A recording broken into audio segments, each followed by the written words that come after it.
Hi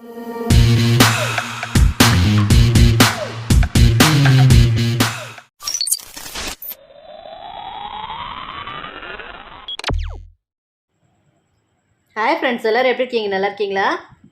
friends, subscribe பண்ணுங்கள் friends. பக்கத்தில் ஆல்னு ஆப்ஷனை கிளிக் பண்ணுங்கள். அப்போ தான் நான் போடுற வீடியோ உங்களுக்கு நோட்டிஃபிகேஷனாக வரும்.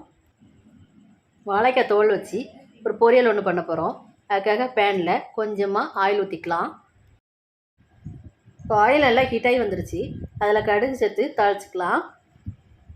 கடுகு நல்லா பொரிஞ்சதுக்கப்புறம் அதில் ஒரு 1/4 டீஸ்பூன் ஜீரகம் சேர்த்து தாளிச்சிக்கலாம்.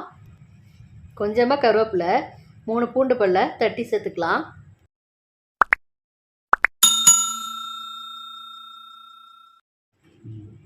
அடுத்ததாக பொடியை கட் பண்ணி எடுத்த வெங்காயமும் பச்சை மிளகாவும் சேர்த்து வதக்கிக்கலாம்.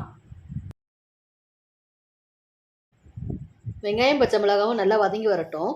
நம்ம யூஸ்வலாக வாழைக்காய் புட்டு செய்யும் போது வாழைக்காவை அவிச்சி அதோட தோடை உரித்து தூர போட்டுருவோம். ஆனால் அந்த தோடை வச்சு பொரியல் பண்ணலாம். இந்த மாதிரி சின்ன சின்ன பீஸ்களாக கட் பண்ணி நம்ம வெங்காயத்தை கூட வாழைக்காய் தோடை சேர்த்துக்கலாம். கூடவே 1/4 டீஸ்பூன் மஞ்சள் பொடி, 1/2 டீஸ்பூன் மிளகாத்தூள், தேவைக்கேற்ப உப்பு சேர்த்து வதக்கிக்கலாம்.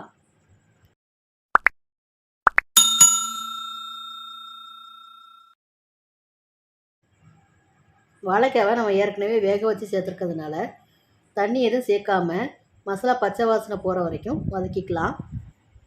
மசாலா பச்சை வாசனை போய் நல்லா வதங்கி வந்த பிறகு ஒரு கை நிறைய தேங்காய் துருவலையும் சேர்த்து நல்லா வதக்கி கொடுத்ததுக்கப்புறம் வாழைக்காய் தோல் பொரியலை இறக்கிக்கலாம். சாம்பார் ரசத்து கூட இந்த வாழைக்காய் தோல் பொரியலை வச்சு சாப்பிட்டீங்கன்னா சூப்பராக இருக்கும். ஃப்ரெண்ட்ஸ், லைக் பண்ணுங்கள், ஷேர் பண்ணுங்கள், மறக்காமல் சப்ஸ்கிரைப் பண்ணுங்கள், பக்கத்தில் இருக்க பெல் ஐக்கானை கிளிக் பண்ணுங்கள். தொடர்ந்து சப்போர்ட் பண்ணுங்கள். Thank you friends.